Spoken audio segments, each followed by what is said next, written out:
আচ্ছা, এই ভিডিওটা দিচ্ছে 17-18 ফিজিক্সের কোশ্চেন সলভিং পার্ট 4। ঠিক আছে, পার্ট 1 এ আমাদের ছিল কত 11 থেকে 15 পর্যন্ত, পার্ট 2 তে ছিল 16 থেকে 20, পার্ট 3 থেকে কত ছিল 21 থেকে 25, আর পার্ট 3 তে আছে কত 26 থেকে 30। ঠিক আছে, যদি আগের ভিডিওগুলো না দেখে তাইলে একটু প্লেলিস্টে গেলে কি করবা, সবগুলো সিরিয়ালি দেওয়া আছে পাবা। ঠিক আছে, তো আমরা 26 থেকে 30 পর্যন্ত প্রশ্ন সলভ করি। ঠিক আছে, প্রথমে 26 আমাকে একটা প্রশ্ন দিছে যে একটা অগ্রগামী তরঙ্গের সমীকরণ দেওয়া আছে y সমান সমান 0.2 sin 3π/100 into x minus 18π into t. আমাকে বলতেছে এক্স ওয়াই কিভাবে প্রকাশ করছে মিটারে, আর টিটা কিসে দিছে সেকেন্ডে। আমাকে জিজ্ঞেস করছে কম্পাঙ্ক কত হার্জ এবং বেগ, এটা জিজ্ঞেস করছে মিটার পার সেকেন্ডে কত। ওকে, আচ্ছা, আমরা যে অগ্রগামী তরঙ্গের সমীকরণ জানি, নর্মাল সমীকরণটা দেখতে কি রকম, y সমান সমান a sin, যারা আমরা এটা পড়ছি তারা জানি যে কি, এটা নর্মাল ইকুয়েশনটা দেখতে এরকম, y সমান সমান a sin 2π/λ into vt minus 2π/λ into x। অনেক জায়গায় দেখবো যে 2π/λটাকে কি করছে, কমন নিয়ে রাখছে, কমন নিয়ে এটাকে কি লিখছে vt, আর এক জায়গায় লিখছে কি x। আমার কাছে কমন নেওয়ার চেয়ে এভাবে গুণ করে রাখাটা বেটার মনে হয়। ঠিক আছে, তাহলে আমি সব অঙ্ক ইজিলি করতে পারি। তাহলে ইকুয়েশনটা কি রকম, y সমান সমান a sin 2π/λ into vt minus 2π/λ into x।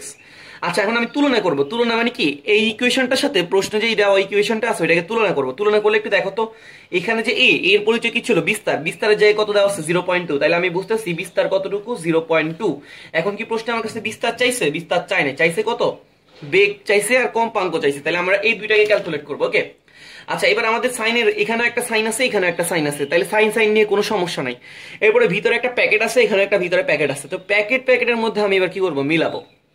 একটু দেখো তো, এখানে যে 3π/100 ইন্টু এক্স এর যে পার্টটা আছে, এই পার্টটা কার সাথে মিলবে, এটার সাথে মিলবে না নাকি এটার সাথে মিলবে। প্লাস মাইনাসে কোনো ভেজাল নাই, প্লাস মাইনাস মানে হইতেছে তুমি যদি কি করো, এটা মাইনাসকে কমন নিয়ে নাও, এটা শিখে যাবে, সামনে চলে আসবে, তখন সেম হয়ে যাবে। তাহলে এখন তুমি যদি তুলনা করতে যাও, তাহলে কার সাথে কাকে তুলনা করবো, যেটার মধ্যে এক্স আছে ওইটার সাথে তো আমি এক্স এরটা তুলনা করবো, নাকি এক্স এর সাথে টি কে তুলনা করবো না, যেইটাতে যেই রাশির যে পার্টটাতে এক্স আছে ওই এক্স এর সাথে কি করবো, এক্সটাকে তুলনা করবো। তাহলে আমি এখান থেকে কি লিখতে পারি, 3π/100 into x is equal to 2π/λ into x. ব্যাপারটা কি বুঝতে পারছি, এক্স এর সাথে এক্স এর পার্টটা তুলনা করবো। এখানে এক্স এর চিহ্ন হইতেছে পজিটিভ, এখানে হইতেছে কি নেগেটিভ। পজিটিভ নেগেটিভ নিয়ে কোনো মাথা ব্যথা নাই, কারণ পজিটিভ মানে ডান দিকে যাচ্ছে, নেগেটিভ মানে কোন দিকে যাচ্ছে, বাম দিকে। এটা যেহেতু একটা অগ্রগামী তরঙ্গ, এটা কি করবে, সামনের দিকে যাবে। সামনের দিকে এদিকে হইতে পারে, আবার এদিকে হইতে পারে, ডাজন্ট ম্যাটার। ঠিক আছে, তাহলে এখন কি হইতেছে, অগ্রগামী তরঙ্গের সমীকরণটাকে আমি যখন তুলনা করতেছি, প্রথম পার্টের সমান, এই প্রথম পার্টটা এটা সমান, মানে এক্স যুক্ত রাশি সমান, এবং এখানে যে টি যুক্ত যে রাশিটা আছে 18πt, এটা আবার কার সমান হবে, 2π/λ vt এর সমান হবে, 2π/λ vt। বুঝতে পারছি কিনা ব্যাপারটা। তাহলে এখন আমরা কি পাই একটু দেখি তো, এখানে আমি যদি কি করি, পাই আর পাইকে কেটে দিই, কারো কোনো সমস্যা হবে, সমস্যা হবে না। আমি যদি এক্স আর এক্স কে কেটে দিই, কারো কোনো সমস্যা হবে, হবে না। তাহলে আমাদের এই সাইডে কি থাকলো 1/λ, আর এই সাইডে কত থাকবে, দুইটাকে যদি এই পাশে নিয়ে আসি তাহলে এটা কি হয়ে যাবে 3/200। ব্যাপারটা কি বুঝতে পারছি, দুইটাকে যদি এই পাশে নিয়ে আসি 100 আর 200 গুণ হয়ে গেলে কি হয়ে যাবে 200, সরি 100 আর 2 গুণ হয়ে গেলে কি হয়ে যাবে 200। তাহলে ল্যামডা সমান সমান আমি কি পাইছি 200/3। তাহলে 200 কে তুমি যদি 3 দ্বারা ভাগ করো তাহলে কত পাবা, 200/3 কত আসতেছে 66.67। তাহলে আমাদের তরঙ্গ দৈর্ঘ্য কতটুকু, 66.67। ব্যাপারটা বুঝতে পারছি। আচ্ছা, তাহলে আমাদের এখান থেকে কি আসলো, এখান থেকে আমাদের তরঙ্গ দৈর্ঘ্য চলে আসলো, কিন্তু প্রশ্ন আমার কাছে তরঙ্গ দৈর্ঘ্য চাই না, কি চাইছেটা কি, কম্পাঙ্ক আর বেগ। ওকে, আচ্ছা, তাহলে আমি এখানে একটু তুলনা করি। এবার এখানে আমরা কি কি কাটা যায়, পাই আর পাই কাটা যাবে, টি আর টি কাটা যাবে, 2 আর 18 কেটে দিলে কত আসবে 9। তাহলে এখানে কি থাকতেছে ভি, নিচে থাকতেছে কি ল্যামডা, এখানে উপরে থাকতেছে ভি, নিচে থাকতেছে ল্যামডা, আর এই সাইডে কত থাকতেছে 9। আমাদের একটা সূত্র ছিল, কি সূত্র ছিল, আমাদের একটা ছোট থেকে দেখে আসছি, মানে 9-10 থেকে দেখে আসছি, ভি সমান সমান কি এফ ল্যামডা, তাই না। তাহলে আমি বলতে পারি কি v/λ সমান সমান কি f। তাহলে এই v/λ সমান সমান আমি কি বলতে পারি f। তাহলে বুঝতেছি কম্পাঙ্ক কত আসলো 9। তাহলে আমাদের কম্পাঙ্কের আনসারটা কত হবে 9 হার্টজ। ব্যাপারটা কি বুঝতে পারছি, কম্পাঙ্ক কত 9 হার্টজ। ওকে, আচ্ছা, তাহলে কম্পাঙ্ক জানি গেছি, তরঙ্গ দৈর্ঘ্য জানি গেছি, আমি বেগ বের করতে পারবো না। বেগের সূত্রটা কি ছিল, v সমান সমান f ল্যামডা, f হইতেছে কত 9 আর ল্যামডা হইতেছে কত 66.67। এটার সাথে যদি আমি কি করি 9টাকে গুণ করে দিই, আমি ইজিলি পাই যেতেছে কত 600। তাহলে বেগ কত হবে 600 মিটার পার সেকেন্ড। খুব ইজি অঙ্ক, কিন্তু যদি একটু টাইম কনজিউমিং, তুমি যদি কি করো, এত কিছু লেখা লাগবে না, তুমি শর্ট শর্ট খালি এই দুইটা সমান লিখে এই দুইটা সমান লিখে সাইড দিয়ে করে দিলে পুট করে তোমার কিছু যায় আসে না। কথাই বুঝতে পারছি? এত টাইম লাগবে না, তুমি জাস্ট কি করতে পারবা, 30 সেকেন্ডে ক্যালকুলেশন করতে পারবা। এই জন্য বেশি কি হইতে হবে, ফ্লুয়েন্ট হইতে হবে, বেশি পরিমাণে ম্যাথ সলভ করতে হবে, তাহলে দেখবা যে তুমি তাড়াতাড়ি করতে পারছো ব্যাপারগুলো। ওকে, আচ্ছা এরপরে দিছে আমাকে সেকেন্ড প্রশ্ন দিছে। সেকেন্ড প্রশ্নে কি বলছে একটু দেখো তো। কোন সুতার স্থির তরঙ্গের বৈশিষ্ট্য এমন যে দুইটা নিস্পন্দ বিন্দু সহ কি বলছে, কোন সুতায় স্থির তরঙ্গের বৈশিষ্ট্য এমন যে 2 মিটার দৈর্ঘ্যের দুইটা নিস্পন্দ বিন্দু সহ 9টা নিস্পন্দ বিন্দুর তরঙ্গের কম্পাঙ্ক হইতেছে কত, 330 হার্জ। তোমাকে জিজ্ঞেস করছে তরঙ্গ বেগ কত। ওকে, আমি আরেকটা পেজ নিই, যেহেতু এটা একটু বড় প্রশ্ন, আমি একটু সলভ করার জন্য আরেকটা পেজ নিই। ওকে, তাহলে প্রশ্নটা কি বলছে একটু পড়ো। বলতেছে যে কোন একটা সুতোর মধ্যে স্থির তরঙ্গের বৈশিষ্ট্য এমন যে 2 মিটার দৈর্ঘ্য, টোটাল দৈর্ঘ্যটা কত, 2 মিটার। বললো যে 2টি নিস্পন্দ বিন্দু সহ 9টা নিস্পন্দ বিন্দু আছে টোটাল। আচ্ছা, নিস্পন্দ বিন্দু মানে কি বলতো, আমি যদি একটা তরঙ্গ আঁকি, নিস্পন্দ বিন্দু হইতেছে একদম জিরো বিন্দুগুলাকে আমরা কি বলি, নিস্পন্দ, তাই না? জিরো বিন্দুগুলাকে আমরা কি বলি, নিস্পন্দ। তাইলে এখানে তাকে দেখো, এখানে একটা তরঙ্গ শেষ হচ্ছে না, এটা পুরোটা টোটালটা কি আসতেছে, একটা তরঙ্গ। একটা তরঙ্গের নিস্পন্দ বিন্দু কয়টা পাইতেছি, 3টা। ওকে, আমি আরো একটা তরঙ্গ গেলাম, তাহলে এখানে টোটাল 2টা তরঙ্গে নিস্পন্দ বিন্দু কয়টা পাইতেছি একটু দেখো তো। একটা তরঙ্গে পাইছিলাম 3টা, 2টা তরঙ্গে পাইতেছি কয়টা, 5টা। তাহলে একটা তরঙ্গের জন্য পাইছিলাম প্রথমে কত, 3, এরপর 2টা হয়েছে যখন, তখন কত পাইছি, 5। যদি 3টা যায় তাহলে কত হবে, 6, 7। তাহলে 3টা গেলে আমি নিস্পন্দ বিন্দু পাবো কয়টা, 7টা। এরপরে আরো যাইলে, আরেকটা যাইলে কত হবে, 8টা, 9টা। তাহলে 4টা গেলে কয়টা পাবো, 9টা। তাহলে আমাকে প্রশ্নে কয়টা টোটাল নিস্পন্দ বিন্দু গেছে, বলছে 9টা। 9টা মানে কি বলতো, আসলে সে কয়টা তরঙ্গ দৈর্ঘ্য গেছে, 4টা তরঙ্গ দৈর্ঘ্য, মানে 4 ল্যামডা। এখন বলে দিছে এই তরঙ্গ দৈর্ঘ্যের কতটুকু, 2 মিটার। তাহলে 4 ল্যামডা সমান সমান 2, দ্যাট মিন্স ল্যামডা সমান সমান 2/4, মানে কি 0.5। ব্যাপারটা কি বুঝতে পারছি? আমি আরেকবার বলি, তোমাকে বলতেছে কোন একটা সুতায় কি তরঙ্গ তৈরি করছে, স্থির তরঙ্গ। স্থির তরঙ্গ মানে কি, ব্যাপারটা হইতেছে স্থির, মানে অগ্রগামী তরঙ্গ না, সামনের দিকে যাইতেছে না, বুঝতে পারছি? এমন যে 2 মিটার দৈর্ঘ্য, মানে পুরো টোটালটা হইতেছে 2 মিটার দৈর্ঘ্য, 2টা নিস্পন্দ বিন্দু, এই প্রান্তের দোনটা হইতেছে নিস্পন্দ বিন্দু, এরকম টোটাল নিস্পন্দ বিন্দু আছে কয়টা, 9টা। তোমাকে বলতেছে কম্পাঙ্ক। কম্পাঙ্ক মানে কি, এফ দিয়ে দিছে কত, 330। তোমাকে জিজ্ঞেস করছে তরঙ্গ বেগ কত। ওকে, তো আমরা দেখতেছি যখন একটা তরঙ্গ শেষ হয় তখন নিস্পন্দ বিন্দু কয়টা থাকে, 3টা। যখন 2টা তরঙ্গ শেষ হচ্ছে নিস্পন্দ বিন্দু টোটাল আসছে কয়টা, 5টা। যখন 3টা তরঙ্গ শেষ হচ্ছে তখন আসছে কয়টা, 7টা। যখন 4টা শেষ হচ্ছে তখন কয়টা আসছে, 9টা। তাহলে 4টা তরঙ্গের জন্য আমি নিস্পন্দ বিন্দু কয়টা পাইতেছি, 9। তাহলে 4 ল্যামডা ইজ ইকুয়াল টু কত, 2। তাহলে ল্যামডা সমান সমান কত, 2/4, দ্যাট মিন্স 0.5। তো প্রশ্নে আমার কাছে চাইছে ভি। তো ভি এর সূত্র ছিল কি, এফ ল্যামডা। এফ হইতেছে কত, 330, আর ল্যামডা হইতেছে কত, 0.5। এই দুটা গুণ করে দিলে আমরা কত পাবো, হাতে হাতে গুণ করা যায়, 165। তাহলে আমরা ইজিলি পাই যেতেছি কত, 165। আমরা এগুলো ইজিলি হাতে হাতে করতে পারি। তো ব্যাপারটা কি বুঝতে পারছি? আমাকে কি দিয়েছে, 9টা নিস্পন্দ বিন্দু।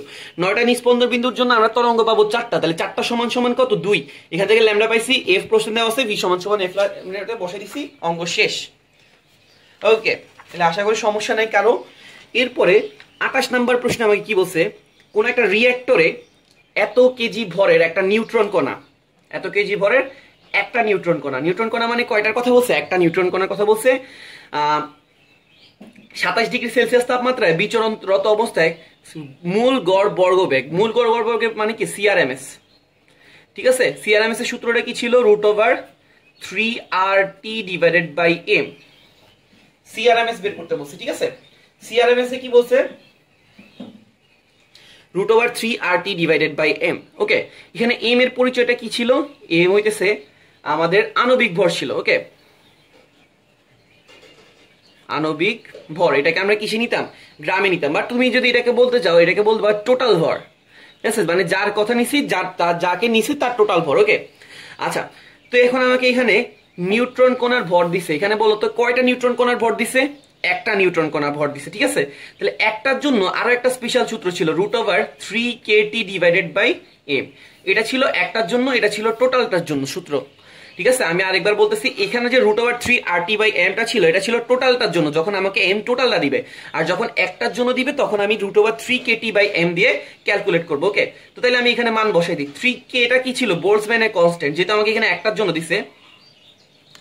বোলজম্যান কনস্ট্যান্টটা কত ছিল, 1.38 × 10⁻23। ঠিক আছে, আবার টেম্পারেচার বলতেছে 27 ডিগ্রি, 27 ডিগ্রি মানে কত কেলভিন, 300 কেলভিন। আর এম হচ্ছে একটা নিউট্রন কণার ভর কত, 1.675 ইন্টু 10⁻⁻27। তাহলে কত আসতেছে আমাদের আসতেছে 1.38 ইন্টু 10⁻⁻23 ইন্টু কত 300 ইন্টু কত 3 ডিভাইডেড বাই কত, আনসার ডিভাইডেড বাই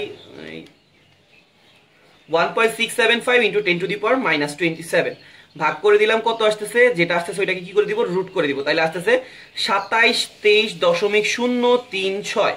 ওকে, তাহলে এটা চলে আসলো কি আমাদের মূল গড় বর্গবেগ মানে CRMS। আমি আরেকবার বলি, আমাকে কি দিচ্ছে, একটা রিঅ্যাক্টরে এত কেজি ভরের নিউট্রন কণার আছে, মানে প্রত্যেকটা নিউট্রন কণার ভর কত, এই যে 1.6675 ইন্টু 10⁻⁻27। টেম্পারেচার দিয়ে দিচ্ছে 27 ডিগ্রি। আমার কাছে কি চেয়েছে, CRMS। তো CRMS এর যে সূত্রটা আমরা পরিচিত, কত, √3RT/m। ওকে, এখানে এমটা ছিল টোটাল, কিন্তু আমার কাছে এখন টোটাল দেয় না, এখানে একটা নিউট্রন কণার ভর দিচ্ছে, তো একটার জন্য সূত্র ছিল √3kT/m।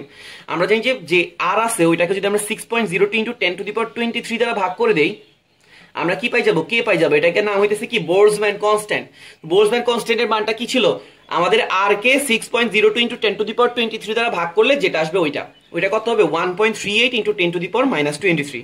তাহলে সূত্রটা কি ছিল, √3kT/m। 3 তো 3, কে এর মান 1.38 ইন্টু 10⁻⁻23, আর টেম্পারেচার বলতেছে 27 ডিগ্রি মানে 300, আর এম হইতেছে কি একটা কণার ভর। ব্যাপারটা কি বুঝতে পারছি?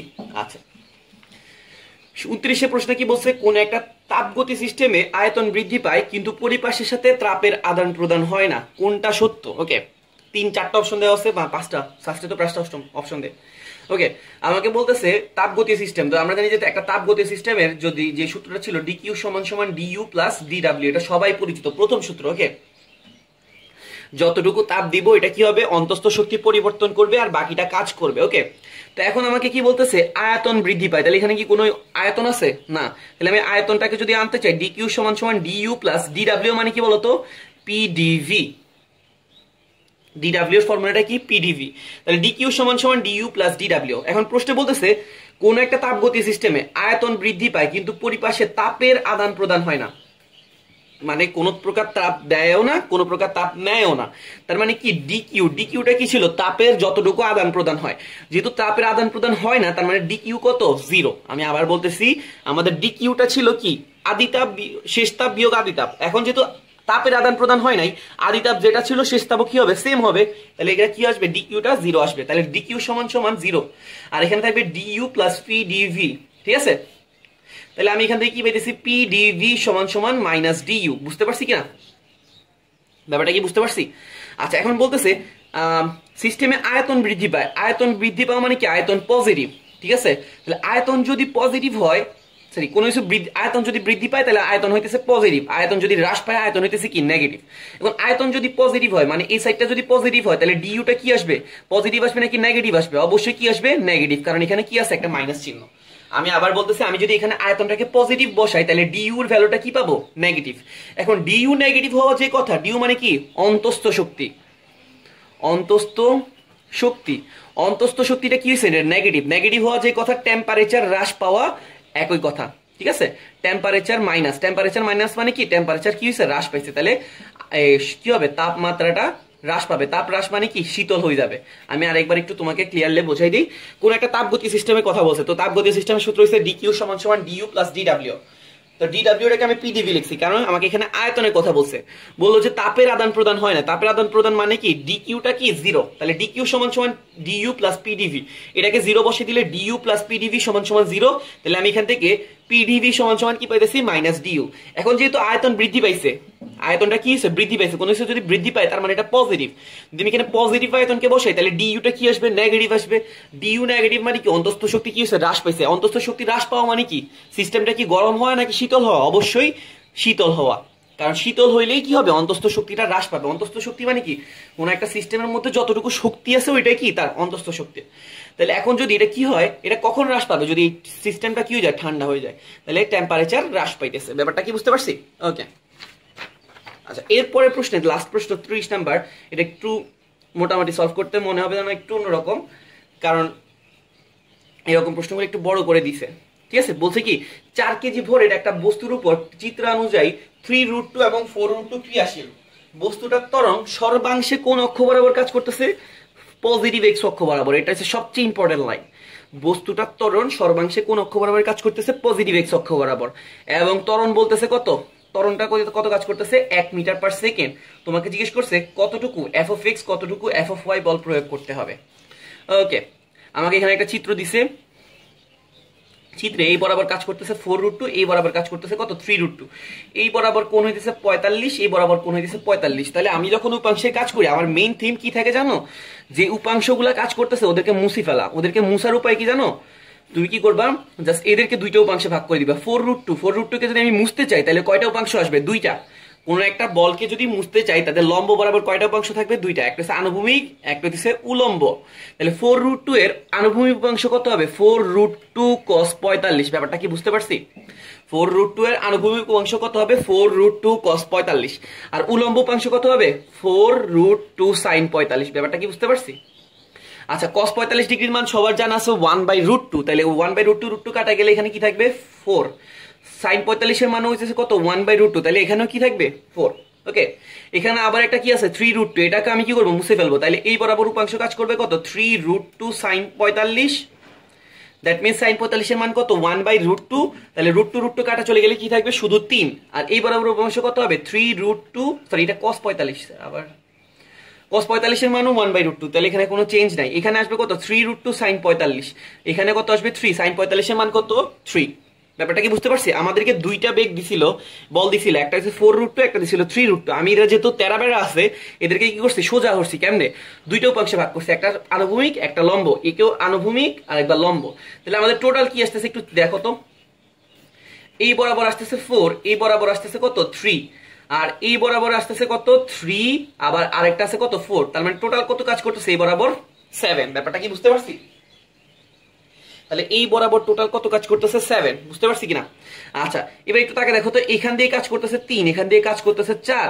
তুমি যদি এটা নাই ধরো তাহলে এই 4 আর 3 এর লব্ধিটা কত হবে? দুইটা অপোজিট দিকে কাজ করার কারণে এই তিনটা কি হয়ে যাবে? ডিমিশ হয়ে যাবে। আর এখানে কত থাকবে? 1। আমি আবার বলি, আমাদের এখান দিয়ে কাজ করতেছিল 4, এখান দিয়ে কাজ করতেছিল 3। এই 4 আর 3 কি হচ্ছে? অপোজিট দিকে কাজ করতেছে। তাহলে এদের লব্ধিটা কোন দিকে হবে? কত হবে? আমরা জানি যে বিপরীত দিকে কাজ করলে লব্ধি কিসের সমান? বিয়োগ ফলের সমান। তাহলে 4 থেকে 3 কে বিয়োগ করলে কত হবে? 1। এবং এই একটা কোন দিক বরাবর কাজ করবে? এই দিক বরাবর কাজ করবে। ওকে, তাহলে আমাদের ডিমিশ করে দেওয়ার পর এই বরাবর আসতেছে 1 আর এই বরাবর আসতেছে কত? 7। মানে এই বরাবর 1 আর এই বরাবর কত? 7। বুঝতে পারছি? আচ্ছা, এখন প্রশ্ন বলতেছে বস্তুটার ত্বরণ সর্বাংশে কোন অক্ষ বরাবর কাজ করতেছে? এক্স অক্ষ বরাবর। তাহলে কি ওয়াই অক্ষ বরাবর কোনো বল থাকবে না? বস্তুটার ত্বরণ সর্বাংশে এক্স অক্ষ বরাবর আছে, তাহলে ওয়াই অক্ষ বরাবর কিছু থাকবে না। কিন্তু আমার ওয়াই অক্ষ বরাবর কত আসছে? 7। তাহলে এইটাকে যদি ডিমিশ করতে হয় তাহলে অপোজিট দিকে কত দেওয়া লাগবে? 7। কথা কি বুঝতে পারছি? তোমাকে প্রশ্ন জিজ্ঞেস করছে কত এফ অফ এক্স কত এফ অফ ওয়াই প্রয়োগ করা লাগবে। ঠিক আছে, এখন যেহেতু আমার এই 7টা কি করা লাগবে? ডিমিশ করা লাগবে। তাহলে অপোজিট দিকে কত দেওয়া লাগবে? 7। তার মানে এফ অফ ওয়াই কত দেওয়া লাগবে? 7। বুঝতে পারছি কিনা? আচ্ছা, এবার প্রশ্ন জিজ্ঞেস করছে কতটুকু এফ অফ এক্স দেওয়া লাগবে। আমি ধরে নিলাম এফ অফ এক্সটা কি ধরে, মানে এফ অফ এক্স ধরে নিলাম। তাহলে এই বরাবর কত কাজ করতেছে? এফ অফ এক্স, আবার এখান দিয়ে কাজ করতেছে 1। তাহলে এফ অফ এক্স প্লাস 1। এখন ওদের টোটাল কাজ হইতেছে কি? টোটাল কাজ হইতেছে এই 4 কেজি ভরের বস্তুটাকে তুমি কতটুকু ত্বরণ দিবা? 1 মিটার পার সেকেন্ড ত্বরণ দিবা। 4 কেজি ভরের বস্তুটাকে কি করবা? 1 মিটার পার সেকেন্ড ত্বরণ দিবা। তাহলে এফ সমান সমান সূত্র কি? M A. এম এর মান কত? 4, ত্বরণের মান কত? 1। তাহলে এফ অফ এক্স প্লাস 1 সমান সমান কত? 4। ব্যাপারটা কি বুঝতে পারছি? তাহলে এফ অফ এক্স এর ভ্যালু কত আসতেছে? 3। তার মানে আমাকে কতটুকু বল দেওয়া লাগবে? 3 বল দেওয়া লাগবে এক্স অক্ষ বরাবর। আর ওয়াই অক্ষ বরাবর কতটুকু বল দেওয়া লাগবে? 7 যেটা কাজ করতেছে তার উল্টা দিকে 7 দেওয়া লাগবে। আমি একটু আরেকবার ক্লিয়ার করে তোমাকে বুঝাই দেই। আমাকে 4 কেজি ভরের একটা বস্তুর উপর দুইটা বল কাজ করতেছে, একটা হচ্ছে 3√2, একটা 4√2 ক্রিয়াশীল 45 আর বলতেছে ত্বরণটা সর্বাংশে কোন অক্ষ বরাবর থাকবে? এক্স অক্ষ বরাবর। মানে ওয়াই অক্ষ বরাবর কিছু থাকতে পারবে না। তা আমি কি করলাম? এদেরকে ডিমিশ করে দিলাম। কেমনে? দুইটা উপাংশে ভাগ করে দিছি। এখান দিয়ে 4 কাজ করবে, এখান দিয়ে 3, এখান দিয়ে 4, এখান দিয়ে আবার 3। দ্যাট মিন্স এখান দিয়ে টোটাল কাজ করতেছে 7। এখান দিয়ে 4 কাজ করতেছিল, উল্টা দিকে 3 কাজ করতেছিল। এদের লব্ধিটা কত হবে? 1। এবং কোন দিকে হবে? ডান দিকে হবে। ওকে, তো আমি ডান দিকে কত পাইছি? 1, উপর দিকে পাইছি কত? 7। এখন আমাকে প্রশ্ন বলতেছে সর্বাংশে কোন অক্ষ বরাবর থাকতে হবে? এক্স অক্ষ বরাবর। তাহলে ওয়াই অক্ষ বরাবর কিছু থাকা যাবে না। ওয়াই অক্ষ বরাবর আমরা 7 পাইছি, এটাকে ডিমিশ করতে হলে কত দেওয়া লাগবে? উপরের দিক নিচের দিকে 7 দেওয়া লাগবে। তাহলে এখান থেকে কত কাজ করবে? F of Y. ওকে, আচ্ছা আমি আবার ধরে নিলাম এই বরাবর কাজ করতেছিল 1, প্রশ্ন আমাকে জিজ্ঞেস করছে এফ অফ এক্স কতটুকু লাগবে, তো আমি ধরে নিলাম এই বরাবর কাজ করতেছে আবার এফ অফ এক্স। তাহলে এই বরাবর টোটাল কত কাজ করবে? F of x plus 1। এটা কিসের সমান হবে? আমাদেরকে যতটুকু বল প্রয়োগ করতে বলছে তার সমান। কতটুকু বল প্রয়োগ করতে বলছে? বলছে 4 কেজি ভরের বস্তুর ত্বরণ কত হইতে হবে? 1। তাহলে 4 কেজি ভরের বস্তুর ত্বরণ হইতে হবে 1, তাহলে বল আসবে কত? 4 ইন্টু 1 মানে 4। তাহলে এফ অফ এক্স প্লাস 1 সমান সমান 3, তাহলে এফ অফ এক্স সমান সমান কত? 3। তাহলে আমাদের আনসার আসবে 3,7। ব্যাপারটা কি বুঝতে পারছি? ওকে, আশা করি বুঝতে পারছি সবাই।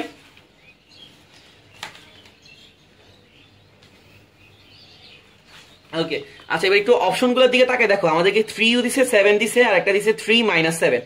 এখন একটু খেয়াল করে দেখো, উপরের দিকটাকে তুমি কি ধরছো? 7। তাহলে নিচের দিকটাকে অবশ্যই কি ধরা লাগবে? -7। তাহলে আমাদের অপশন কোনটা কারেক্ট হবে? 3, -7টা কারেক্ট হবে। এবারটা কি বুঝতে পারছি? আমাদের 7টা কোন দিকে? নিচের দিকে। নিচের দিকে হওয়ার কারণে অবশ্যই 7 এর আগে কি ইউজ করতে হবে? মাইনাস। উপরের দিকের গুলোকে প্লাস ধরছি। বুঝতে পারছি? আর এফ অফ এক্সটা কোন দিকে গেছে? ডান দিকে। ডান দিকে কত পাইছি? 3।